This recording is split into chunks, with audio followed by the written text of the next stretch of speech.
अल्लाह रसूल का वास्ता, ये कायदे आजम मोहम्मद अली जिन्ना का पाकिस्तान है, उस जिन्ना की लाज रखें। क्या है?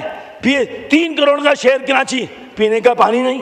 मैं किससे जाके दाद फरियाद करूं भाई? बहुत देर हो चुकी, अब एहतसाब हो जाना चाहिए। अरे मुल्क के गद्दारों को, करप्शन करने वालों को, कमीशन लेने वालों को असेंबली के गेट पे लटका देना चाहिए। क्या हो रहा है? मेरे कराची की हालत, हैदराबाद की हालत, मीरपुर की हालत, नवाबशाह की हालत क्या है? बहैसियत एक पाकिस्तानी होने के, एक अपने शहर की नुमाइंदगी करते हुए ये बात कर रहा हूं। क्या है? 3 करोड़ का शहर कराची, पीने का पानी नहीं। वहां पे सिर्फ 7.5 अरब रुपए रखे जाते हैं। किसको खुश करने के लिए भाई, और किसको डिग्रेड करने के लिए? फिर मेरे शहर हैदराबाद के अंदर 2.5 अरब रुपए पीएचडी में रखे जाते हैं। ये संस्थान भी मौजूद है, वो भी बड़ी कोशिशें कर करके बड़ी दूसरी पॉलिटिकल पार्टियों की रिजर्वेशन आती हैं, मजबूर हो जाते हैं। इत्तेहादियों के प्रेशर में आके ये चीजें हो रही होती हैं। मैं किससे जाके दाद फरियाद करूं भाई? काम कराते वक्त वहां पे एनओसी का बीच में चक्कर आ जाता है, बोलते हैं जी पैसे हमें दें वरना हम काम करने नहीं दें। किससे रो रहा हूं?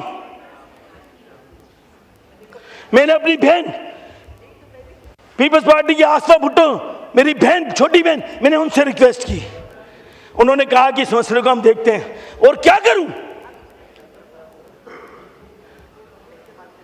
कोई की सारी, मुझे पता है इन बातों का कोई सवाल का जवाब नहीं मिलेगा मुझे, क्योंकि हम सब पॉलिटिकली अंडर प्रेशर के अंदर हैं। पॉलिटिकली अंडर प्रेशर में कि हमारी सीट इधर से उधर नहीं हो जाए, मैं इसको यूं करूंगा तो वो बुरा मान जाएगा।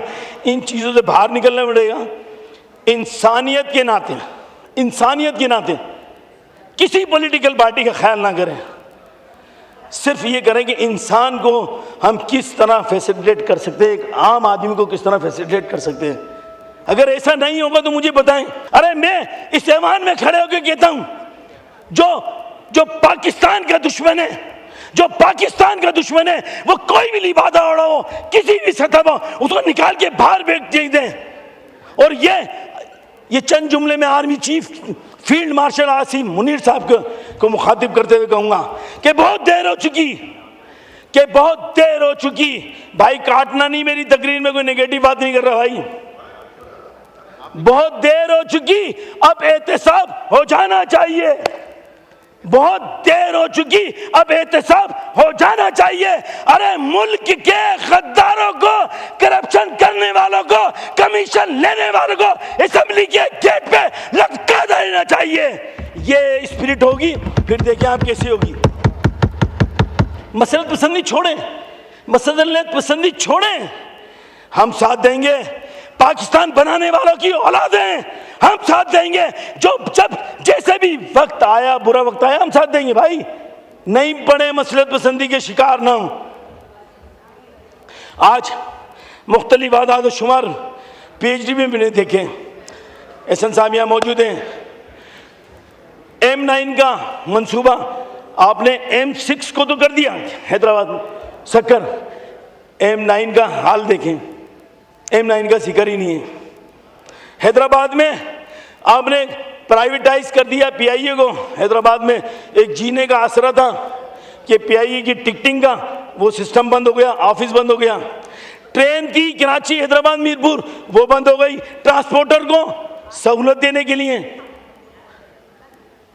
पीने का पानी नहीं, गैस नहीं, बिजली नहीं, ट्रेन की सहूलत नहीं। एहसन साहब, मोटरवे नहीं। मैं किस बात को यहाँ पे बैठ के अप्रिशिएट करूं? मैं इस पीएचडी को नहीं देख रहा, मैं पूरे पाकिस्तान को नहीं देख रहा। मैं जहां से वोट लेके आया हूं, मैं उन लोगों की तर्जुमानी करूंगा यहाँ खड़े होके। और मैं खुदा की कसम अपने लीडरान को भी कहूंगा, अगर हमारी सुनी नहीं जा रही तो हमें मिनिस्ट्री से भी रिजाइन देना चाहिए, पार्लियामेंट्री सेक्रेटरी से भी रिजाइन देना चाहिए, और फिर जाके अपोजिशन में बैठना चाहिए, ताकि मैं अपने हल्के की आवाम को कह सकूं, जब मेरी नहीं सुनी जा रही तो फिर हमें अपोजिशन में बैठना चाहिए। अरे मौत एक दिन आनी है, ये नहीं हो सकता भाई, ये नहीं भाई। खामोश हो जाए यार भाई। चीते कौन सा चीता है? खामोश हो जा। हल्के का मैं भी बहुत चैंपियन बोलने वाला, ठीक है? नहीं जनाब डिप्टी स्पीकर साहब, ये मेरे जज्बात मेरे नहीं हैं, ये जज्बात मेरी कौम के हैं। ये जज्बात मेरी वो अक्कासी कर रहे हैं कि पाकिस्तान बनाने वालों की औलाद के साथ क्या हो रहा है, क्या हो रहा है। मेरे कराची की हालत, हैदराबाद की हालत, मीरपुर की हालत, नवाबशाह की हालत क्या है। आप गटर का पानी मिल रहा है, पीने का गटर का पानी मिल रहा है, पानी पीने का नहीं है, और मिल रहा है तो गटर का पानी मिल रहा है। मैं पीपल्स पार्टी के दोस्तों में तनकीद नहीं कर रहा, मैं सिस्टम को कह रहा हूं कि सिस्टम सही होना चाहिए। और आके बड़े बड़े चैंपियन आके मीडिया पे, क्योंकि भाई को पैसे मिलते हैं, हमारी तकरीर नहीं चलेगी, मुझे पता है। हमारी तकरीर इसलिए नहीं चलेगी कि मैं सच बोल रहा हूं। कब तक हौसला आएगा। भी मैंने कहा ना, आर्मी चीफ साहब स्टैंड ले लें, हौसला सबको मिल जाएगा। मार का हक हो गया, मार का मईशत पे कर लें, मार का कमीशन होल्डरों को नकाब बेनकाब कर दें। भाई कुछ तो करें, अल्लाह रसूल का वास्ता। ये कायदे आजम मोहम्मद अली जिन्ना का पाकिस्तान है, उस जिन्ना की लाज रखें।